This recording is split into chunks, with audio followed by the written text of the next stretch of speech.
कौन बनेगा नेता। नगर निगम के चुनाव पास आने वाले थे। पूरे कानपुर शहर में टिकट को लेकर मारामारी शुरू थी, लेकिन सबसे ज्यादा चर्चा में वार्ड नंबर 40 की सीट थी। वो इसलिए क्योंकि इस बार वहाँ की सीट महिला के लिए आरक्षित थी। अब सवाल ये था कि चुनाव लड़ेगा कौन।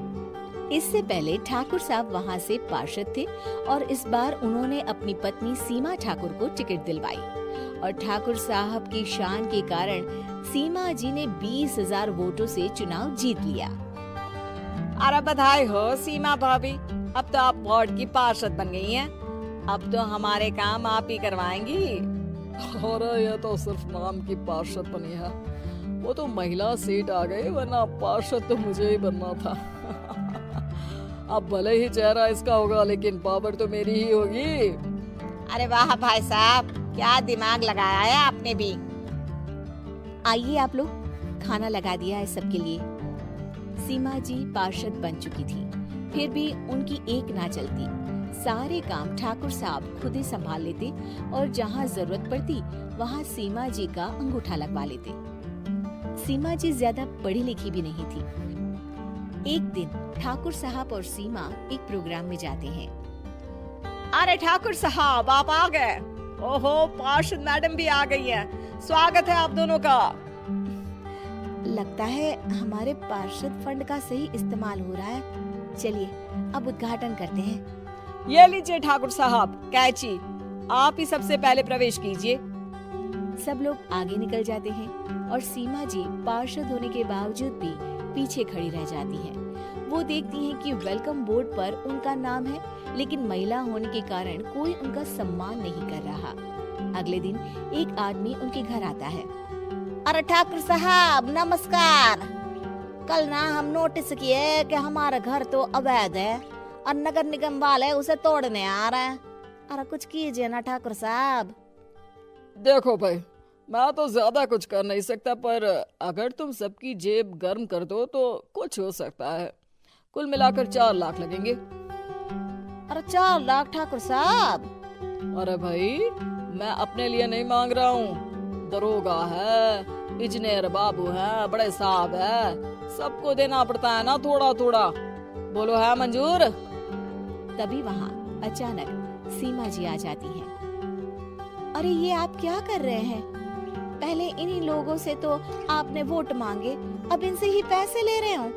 अरे चुप रहो तुम, तुम्हारा काम है सिर्फ अंगूठा लगाना, तुम वही किया करो। मुझे दूसरे काम तुम मत सिखाओ, समझी? और तुम ना जाओ, अब पैसे लेकर आओ, वरना जेसीबी किसी भी वक्त आती होगी। सब कुछ ऐसे ही चलते रहता है। एक दिन सीमा जी और ठाकुर साहब को एक लोकल मीटिंग में बुलाया जाता है। वहाँ पर कई और अधिकारी लोग भी मौजूद रहते हैं। अब मैं चाहूंगा कि ठाकुर साहब हमारे बीच 2 शब्द कहें। मेरे प्यारे भाइयों और बहनों, आज मेरा सौभाग्य है कि मैं आप सबकी सेवा दिन रात कर पा रहा हूँ। आपने मेरी पत्नी को भारी मतों से जिताया है, इसलिए मैं आप सभी का शुक्रगुजार हूँ। मैं आप सबसे वादा करता हूँ कि हमेशा की तरह हमारे वार्ड में किसी को कोई तकलीफ नहीं आने दूंगा। सभी लोग तालियां बजाने लगते हैं। अब मैं माननीय पार्षद मैडम को स्टेज पे बुलाना चाहूंगा। अपने नाम को बुलाया सुनकर सीमा जी एकदम चौंक जाती है। उन्हें बिल्कुल उम्मीद नहीं थी कि इतनी बड़ी जगह उन्हें मंच पर बुलाया जाएगा। जैसे तैसे वो मंच पर चढ़ती हैं। ऊपर जाती ही सीमा जी को सारी पुरानी बातें याद आ जाती हैं कि किस तरह उनके पति उन्हें कभी भी आगे बढ़ने नहीं देते और उनके नाम से गलत काम करते हैं।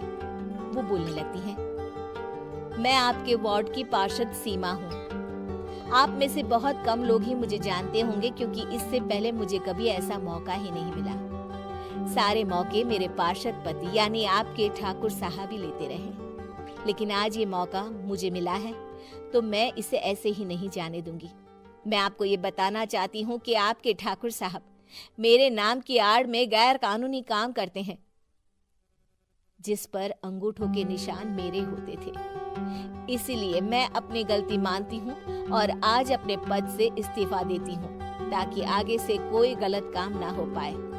अब फैसला आप सबके हाथ में है कि आप हमें क्या सजा देना चाहते हैं। सीमा जी की बातें सुनकर ठाकुर साहब के चेहरे का रंग उड़ जाता है और वो शर्म से मुंह नीचा करके वहां से चले जाते हैं और पद से इस्तीफा देकर ही सही सीमा जी अपने आप में आत्मविश्वास महसूस करती हैं।